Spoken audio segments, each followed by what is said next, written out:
மத்திய உள்துறை அமைச்சகம் நடத்தும் மாநாட்டில் தமிழ்நாடு முதலமைச்சர் விஜய்க்கு முக்கிய பதவி வழங்கப்பட்டுள்ளது.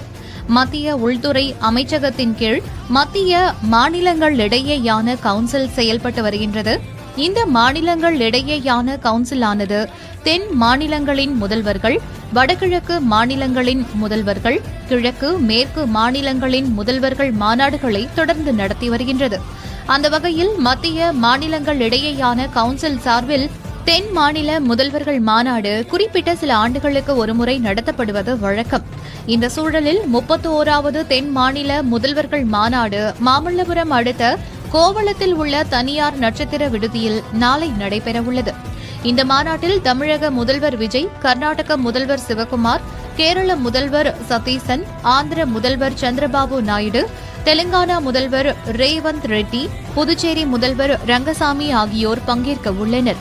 உள்துறை அமைச்சர் அமித்ஷா தலைமையில் நடைபெறும் இந்த மாநாட்டில் முதலமைச்சர்களோடு 6 மாநில தலைமை செயலாளர் மற்றும் பல்வேறு துறைகளின் IAS அதிகாரிகள் பங்கேற்க உள்ளனர். 2022ஆம் ஆண்டு திருவனந்தபுரத்தில் கடைசியாக 30வது தென் மாநிலங்களின் முதல்வர்கள் மாநாடு நடைபெற்றது.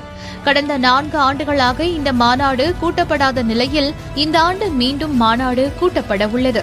காவிரி நதிநீர் பிரச்சினை, கர்நாடகாவில் 3 தமிழர் சுட்டுக் கொலை சம்பவங்களால் தமிழகம் கர்நாடகா இடையே பதற்றமான சூழல் நிலவி வரும் நிலையில் தென் மாநிலங்களின் முதல்வர்கள் மாநாடு முக்கியத்துவம் பெற்றுள்ளது. இதில் தமிழ்நாடு சார்பில் இந்த விவகாரங்கள் எழுப்பப்படும் என்று எதிர்பார்க்கப்படுகின்றது. இந்த நிலையில் இந்த குழுவின் தலைவராக மத்திய உள்துறை அமைச்சர் அமித்ஷா அறிவிக்கப்பட்டுள்ள நிலையில் குழுவின் துணைத் தலைவராக தமிழ்நாடு முதலமைச்சர் விஜய் நியமனம் செய்யப்பட்டுள்ளதாக அறிவிக்கப்பட்டுள்ளது.